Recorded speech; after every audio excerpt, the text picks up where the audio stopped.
Hello, everyone, and welcome to Squash Foundations podcast. Me, Charlie Tolhurst. This is a brand new podcast talking all things squash, and today I'm joined by the Racket Up head coach, Niall Engerer from Malta, to talk about squash. Hello, Niall.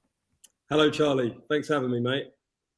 Now, Niall, I've got a lot to talk to you about today, obviously, because you've moved to Malta, your brand has moved to Malta, and obviously, we've had the coronavirus pandemic that's affected so many people around the world. How has your business adapted to COVID since you've moved?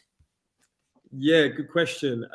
It's obviously been a challenge, like it has been for everyone out there in the squash community. In terms of the way we adapted, we maintained these kind of online sessions. So we had our junior program. We kind of put like 2 sessions a week on. We do fitness or technique, or we go through kind of matches of the professional game.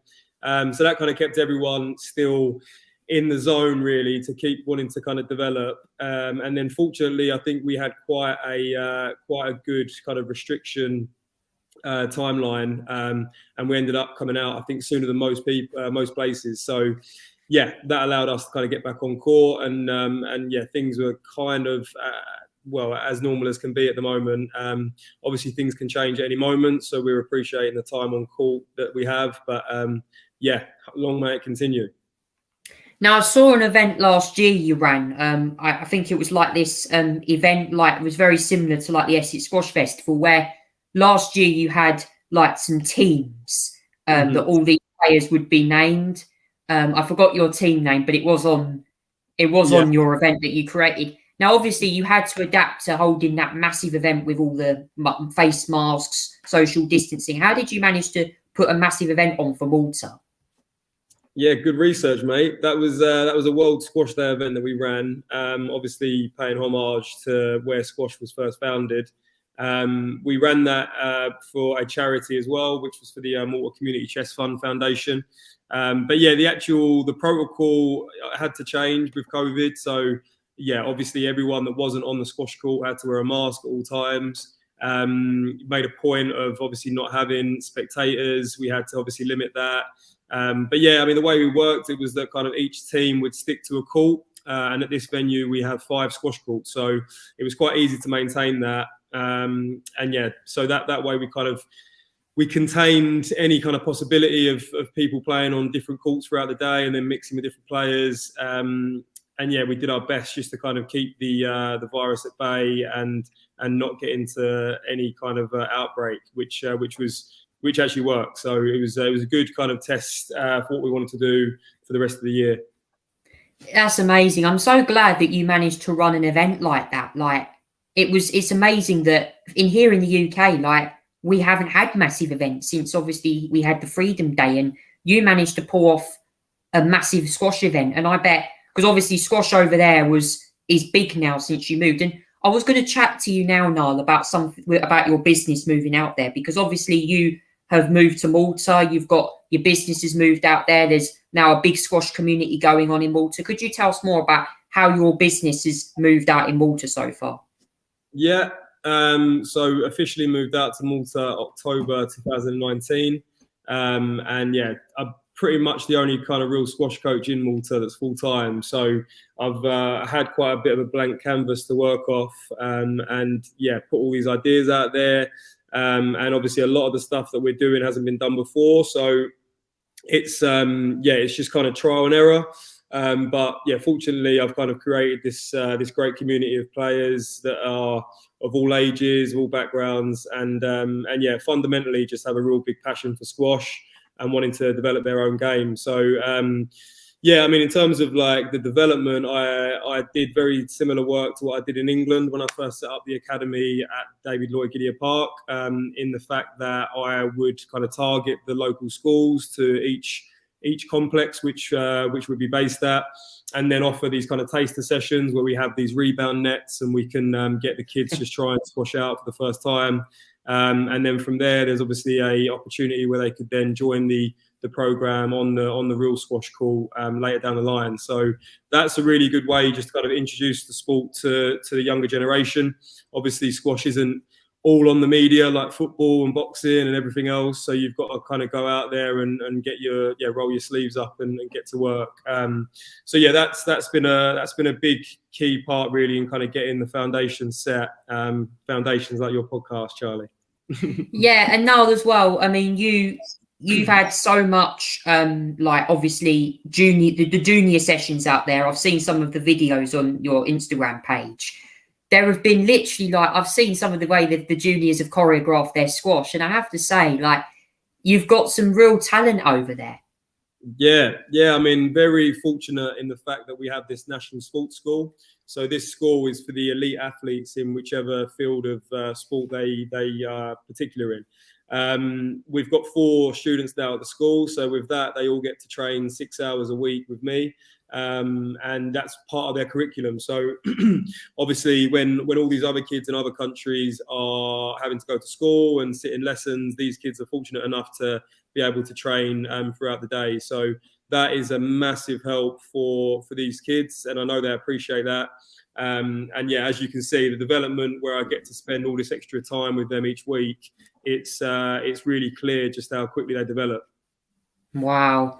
And obviously, like, there's one person, I've forgot this person's name, but it's Kijan someone, I think. Kian Sultana, yes. Kian Sultana. She's had a lot of success. Like, I've seen her, like, play some of her matches. She's had a lot of success in this area, hasn't she? There's actually, sorry, when you said Kian, there's 3 of them. So there's Kian and Colette, which are the older siblings. They're based in Australia, but they're both Maltese. And their younger sister, Liana, is the girl that I work with regularly here. I think that was one you were talking about. But yeah. She's for sure a standout performer here. She's only 15 years old, but I mean, next year she'll be competing in the Commonwealth Games, which is obviously the biggest event you can have in squash at the moment. So she's very mature for her age, and she's obviously putting a lot of hours in on the court. So be very interesting to see how she fares against some of the world's best at such a young age. Wow, is that professional level? Yeah, so she's under 15, she's under 17 now, sorry, but she, because of the events we're in and obviously her level in the women's game in Malta, she's like very much in the top kind of 2 or 3 players. So she'll be a part of the Commonwealth Games, a part of the European Team Championships, a part of the World Doubles. There's a lot of events that she's going to be a part of because of her level. So yeah, it'll be an even busier year for her next year, mate. Keep an eye on. That's incredible. That's amazing. She's only 15 years old, and she's going to be competing against like some of the biggest professionals like Hania El Hamani, stuff like that. And you've got to think as well that you've got young professionals like Hania El Hamani who are like, they started off in Egypt getting trained up, and then to be playing in front of like the world stage. I bet that's amazing. Yeah, of course. Yeah, that's what you train for, isn't it? Worth mentioning that, fortunately for us, Egypt aren't part of the Commonwealth. So when we do play that, the kind of big challenges are like England, New Zealand, Wales, etc. But yeah, I mean, regardless, she's going to have the likes of Joelle King and Georgina Kennedy and all these kind of players that are coming through to worry about. But yeah, obviously she's young and she's just going to use it as experience. And she's got a lot more years to play in the Commonwealth Games and all these big events. So very exciting time for her. Yeah, I'm so happy for her, and I'm going to keep up to date on social media because I bet that she's going to do very well in the Commonwealth Games. That's next year, I believe, in Birmingham. So I will keep up to date with that as well. I was going to chat with you now next about Charlie. I hope so. I'm going to chat now about your junior program because you've moved out there. There's a lot of junior players in Malta. What's your program like for the junior squash sessions in Malta? So I work obviously with Malta Squash as the national coach. So I run sessions with Malta Squash on a Monday and a Friday for juniors. So same as what we did previously, Charlie, that you was a part of with the junior beginners, junior intermediate, and then advanced. That's obviously starting off based on age, but then if your development goes past that, then you kind of move up the ranks. And then we also have these elite sessions, which we do for particularly national team players, but then we also have opportunities for the top juniors to then get on court with our best players as well. So we kind of have that experience being passed on by some of the best players here. So I think that's really, really important for our younger generation of players to have that exposure. And yeah, so that, I mean, that's the big part. And then obviously these kids that are really kind of committed now to squash, they're now looking to have obviously individual sessions with myself or other coaches that I recommend. And we've also got 10 of these juniors are going to be competing in, I think, 3 or 4 European squash junior circuit events next year. So that'll be the first time that Malta actually kind of takes a group of kids out to another country to compete. So yeah, really exciting just to kind of see how these kids fare against other countries and in their first tournament. Wow, that's amazing. And obviously as well, when you coach these juniors, what shot do you think in squash is the most important for any junior to sort of nail when they first get on the court? Yeah, I mean, I think it has to be the straight drive. I mean, that is very bit of a simple answer, and I think most people probably wouldn't expect that from my game. But I think the fundamental that you see with even the likes of Paul Cole and now the kind of the transformation that he's kind of gone through, taking these Egyptian players out now, it all kind of falls down to that dying length. And if you can get that ball kind of fading away from the other person and dropping low in the corners, obviously so effective to just start up every attack. So yeah, I mean that's the fundamental for me. But obviously the shot that you've got to master is the cross court nick as well, because if you've got an audience and you've got fans, you need to give them something to cheer about, and that's the shot. So so cross court nick as the long-term goal and straight drive as the short-term. If that was my recommendation. Yeah, I saw your one on saw you play Nick Matthew the other day, and I saw one of your cross court nicks. I think it was the backhand. Yes. Sort of backhand cross court. That was really good, actually. I saw the crowd were really on their feet. And and I tell you what, it's really good as well. Like, we've got these shot makers in the PSA. Like, you've got the likes of Mazin Hesham, and one of the best shot makers. Obviously makes mistakes a lot, but when he gets a shot in, it's perfect. Then these shots really give the atmosphere, and they really build the atmosphere up, especially where you go in Master Sports Community Club, where all of them are just watching on the exhibition court. Yeah, exactly. I think that's something in England that we're obviously very lucky to constantly get, is this kind of flood of professional squash players that you're able to watch and be entertained by. So that's something obviously that in Malta I want to bring these players out and get that exposure from for the people, just to kind of see the level that these guys play at. And obviously it's so entertaining when as you know, when you're watching these games live, you really kind of feel the atmosphere and you feel that connection between yourself and the game. So yeah, that's something that I'm definitely looking to do more. We've got, I mean, a lot of things planned next year, but we've got Gregory Gaultier now confirmed to come out in March alongside Johnny Williams, who's now a good friend of mine, and a protege of his, Dimitri Steinman, who's the Swiss number 2. So we're going to have them out in March, and that'll be kind of the next kind of progression to what we've done this weekend with Nick Matthew. So it'll just be, I just want to kind of have this constant flood of squash players coming into Malta and just keeping our community entertained, but also inspired, just to want to get on court and better their games as well. Yeah, no, obviously you had Nick Matthew out there just recently as well. What did he bring to all of the squash community in Malta? When he came over, because obviously I saw you done doubles, singles, exhibition matches, and what did he bring? What energy did he bring for the club? I mean, yeah, you said it there. He does just bring this natural energy and flair and passion for the game. I've known that for a long time, obviously as a young man, studying him and just trying to learn from him whenever we did these kind of England training sessions. But yeah, I mean, in terms of what he brings, I mean, he just basically just lights up the room. He's such a good ambassador for the sport. He just gives such good answers to anyone's questions, and he's just an open book. And the great thing about Nick as well is that he doesn't constantly worry about time and how much he's doing. He's one of them guys that will just kind of get stuck in, and he'll never moan, and he'll just kind of always go above and beyond what you're expected of him. So he's luckily now a good friend as well. So the events that we're doing now are hopefully going to be more continuous, and there'll be more to look forward to from us both, and also Duncan Starr, who I work with in the future. Yeah, and it's amazing now because obviously Nick Matthew, I've met him before. He is one of the most famous players on the PSA, and obviously we used to be world number 1 many years ago. But I have to say as well, James Woolstrop, I now funnily enough, I've moved to Unsquashable now. So Oh, I'm yeah. playing with Will Stropp's racket brand. And I have to say, I was at a couple of years ago, I went down to St George's Park, St George's Hill, I think, in Surrey, to watch this Super Series final. And I was on court with Will Stropp, and I have to say, like, the energy he brings to the game as well is really really good. He brings so much energy, and I have to say, he's very good at, like, you have these shots where it's a forehand drive or a backhand drive, but they don't have like much pace. It's very accurate hitting. And I think for players like yourself and included, when I was watching the game with Nick Matthew on at the weekend, there was a lot of like accurate hitting on that side wall. Do you think that's a very effective tool in game of squash?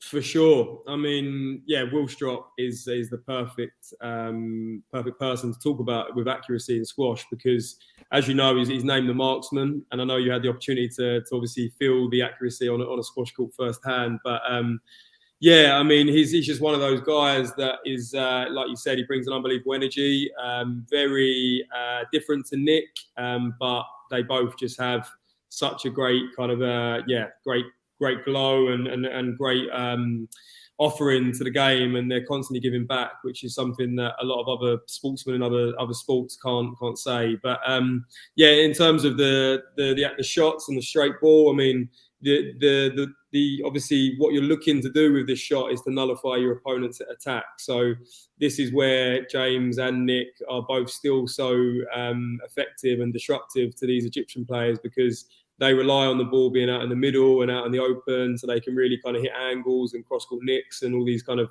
shots that all the fans go crazy about. But you've seen with Paul Cole in the latest tournament, just how important, if you can keep the ball on the wall and you can keep to a solid game plan and you can force your opponent into deep waters, then that's the bare bones of squash, really. And yeah, that's the kind of new wave what we're seeing now with the likes of Paul Cole and Joel Makin, etc.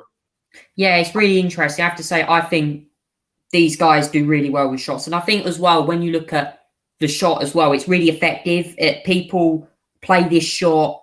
They don't even need to hit the ball that hard. I mean, squash isn't about power all the time. It's about having control, having accuracy. And I mean, I've developed my game into that now. I've tried to use a lot more, it's not all about attacking all the time. Attacking can be just purely straight drives into a back wall nick. You've got to be careful. And I have to say, Niall, as well, moving away from that now to iRackets. Obviously, you're a big part of iRackets with your merchandise, with your sponsor. Has iRackets grown anymore since you've moved to Malta? I mean, I don't really kind of deal with them on the kind of scale of the business, but in terms of my distribution, it's been very popular. Obviously, it's got really cool looking shoes and kit, and the rackets are really handy as well. So across the board, I think in terms of their equipment, they're definitely one of the standout brands now, and they've really emerged themselves in the top of the game as well, with the likes of Diego Elias and Paul Cole as big ambassadors for the brand. I think like every kind of retail brand, it's struggled throughout COVID. But yeah, I think they've made some changes now in terms of the delivery and distribution, because obviously that was affected with COVID and the price of things to get here and there. But yeah, I think that's now been resolved. So the big plan is the big plan for me as well, Charlie. This is very hot off the press, but I'm looking to now get my own rackets made as well. So There'll be the Racket Up racket hopefully coming in 2022. So I'll be able to tell you more about that once I've kind of gone a bit further with it. But yeah, that's something to look forward to as well, mate. Oh wow. That's amazing. And obviously, I saw your match the other day. You were wearing two different coloured shoes when you played Nick. Obviously, I think Rodriguez done that once, where he wears. What do you make of having a contrasting shoe in your outfit playing squash? It's a good question. And you know what, Charlie? It was, hand on heart, it was unintentional. I actually ripped the lace off of either shoe, so I kind of got myself to the night where I was going to play, and had to adapt. Had to basically use one of each. Fortunately, I had a different colour sock as well, so it didn't look too out of place. But I think that's the really great thing about iRackets is that their shoes are just that one base colour, so you can mix and match, and it does look quite good. I don't know what you guys thought when you were seeing it, but I thought that I didn't think it looked bad. I was obviously I knew it was going to be spoken about, but I didn't think it looked too bad. But I think there's a place for it. It just takes the right shoe, and the shoe itself can't be too colourful or detailed, because I think it then looks a little bit rubbish. But, yeah.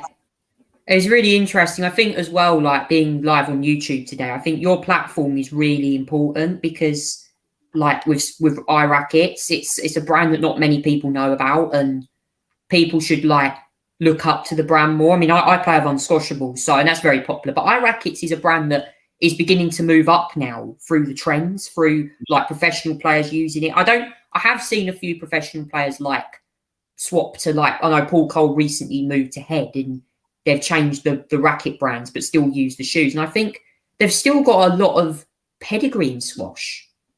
Yeah, definitely. I mean, they're one of the new boys on the block in terms of the established brands that are already out there. Obviously, you have Dunlop, Head, Technifiber, which are three kind of big hitters in the squash game.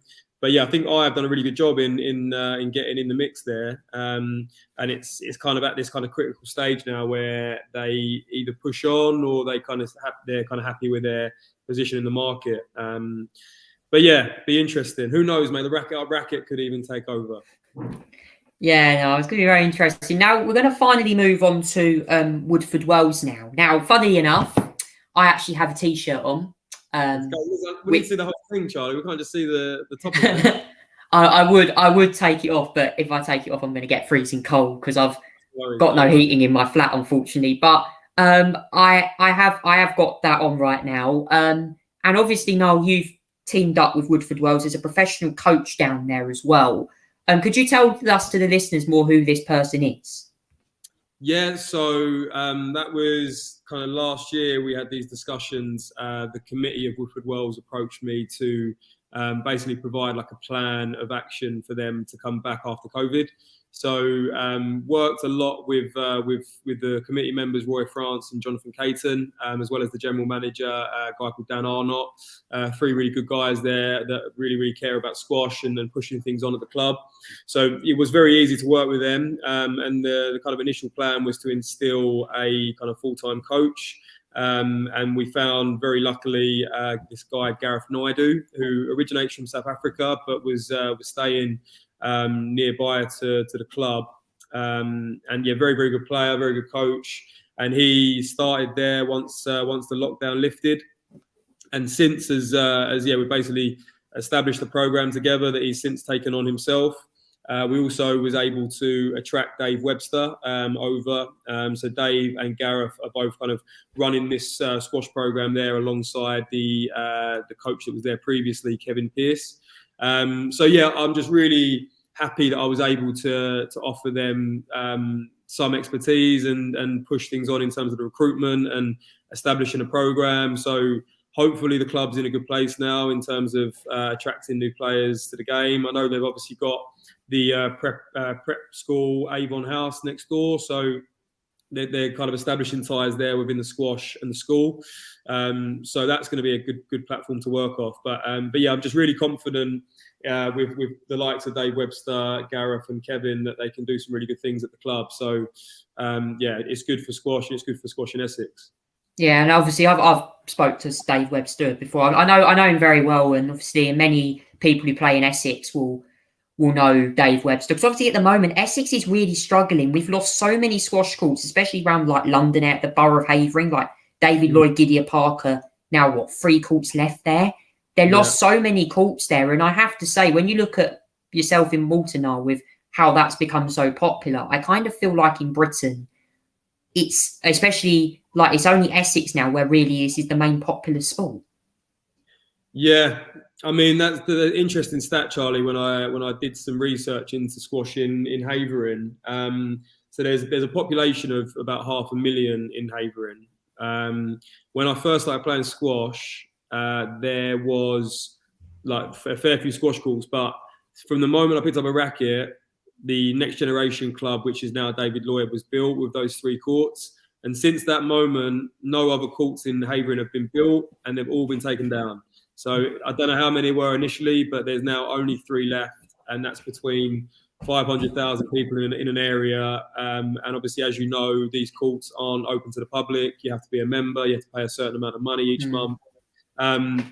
So very, very dire straits for squash in Havering. And obviously, once I feel like I've kind of achieved what I need to out here, that's definitely on my list of things to focus on, is to bring back some life in Havering for squash, but also just definitely try and get some courts there that we can then kind of set up as a base.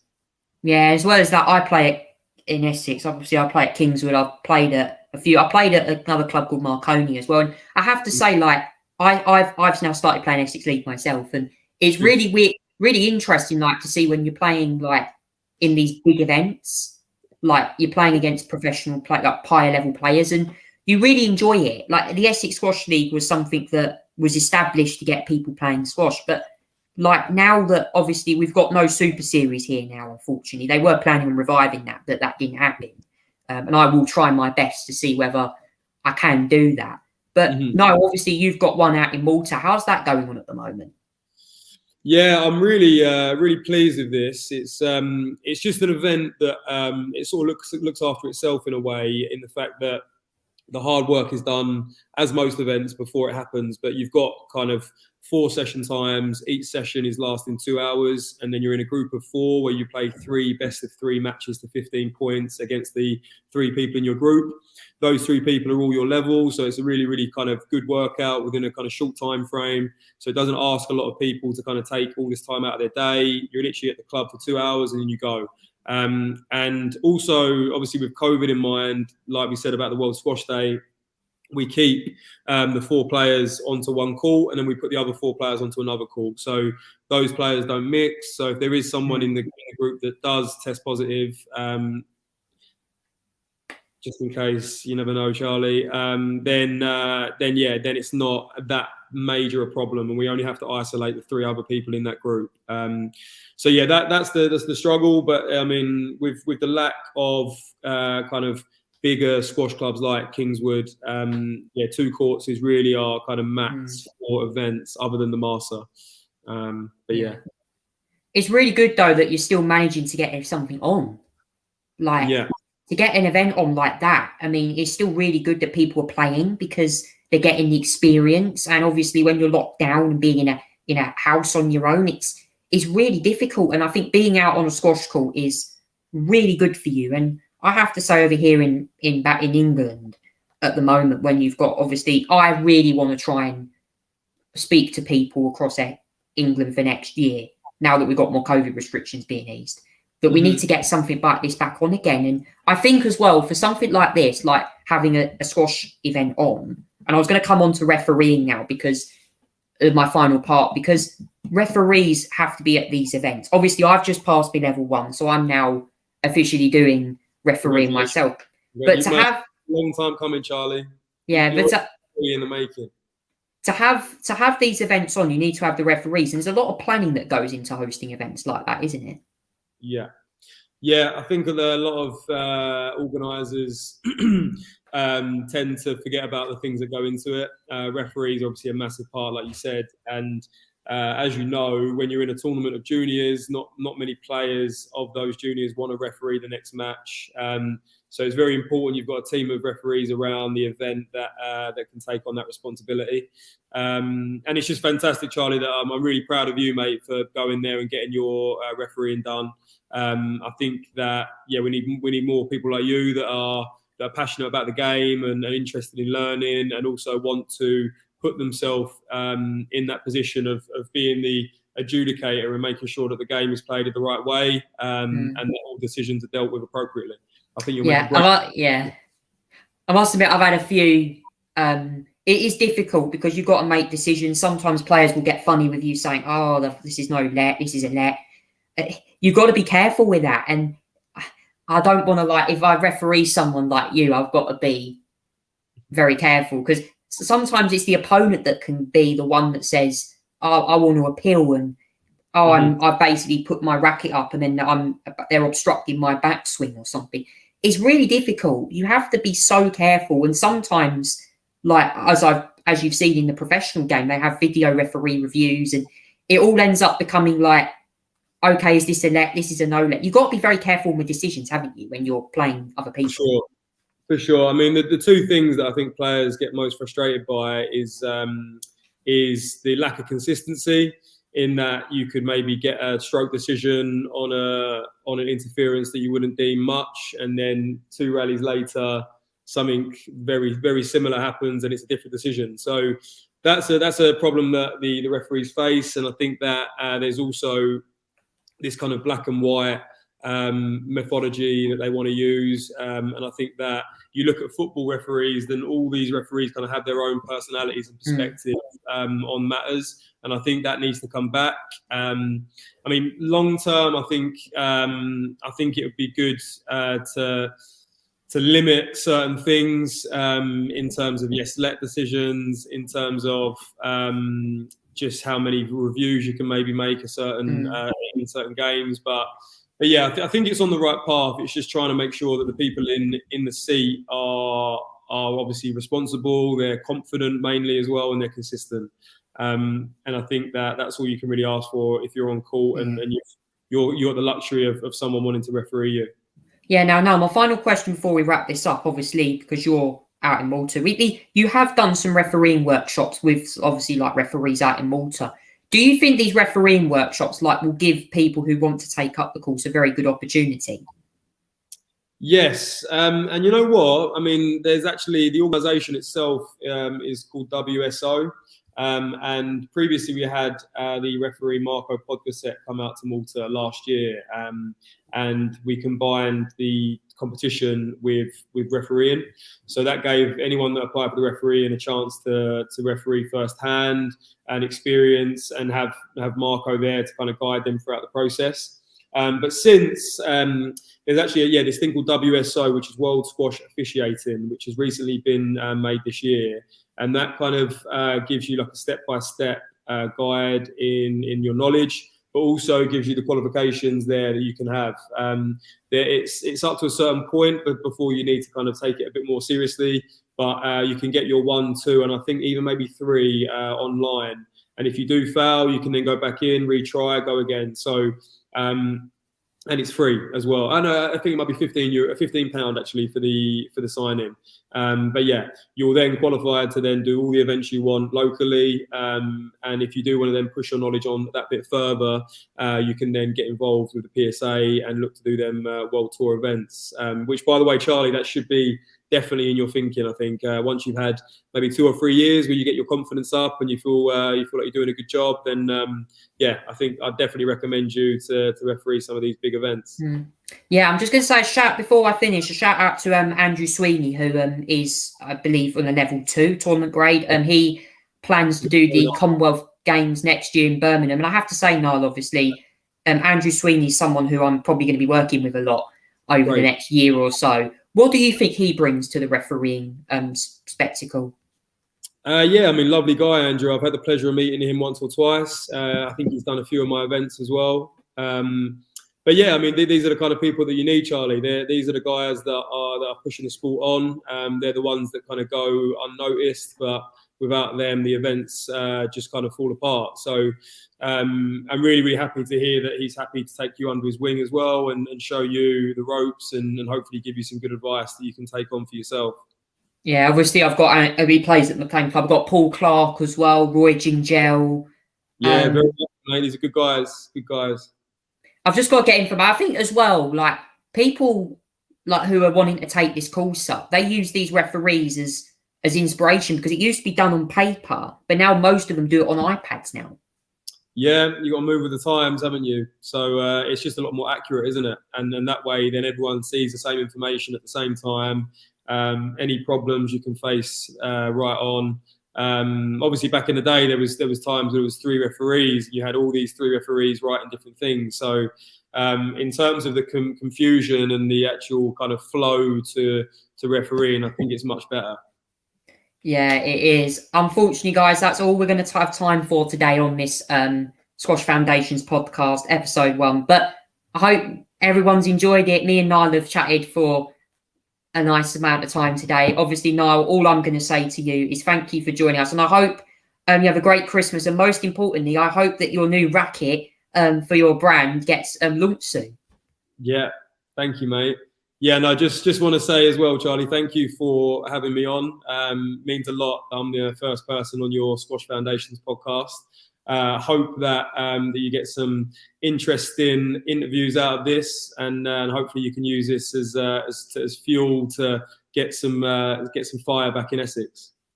Yeah, I really will, and I'll probably be chatting to more people across Essex as well about how squash has affected him over last year. But thank you so much, guys, for listening, and take care. And I'll see you again next time for another Squash Foundations podcast. Take care.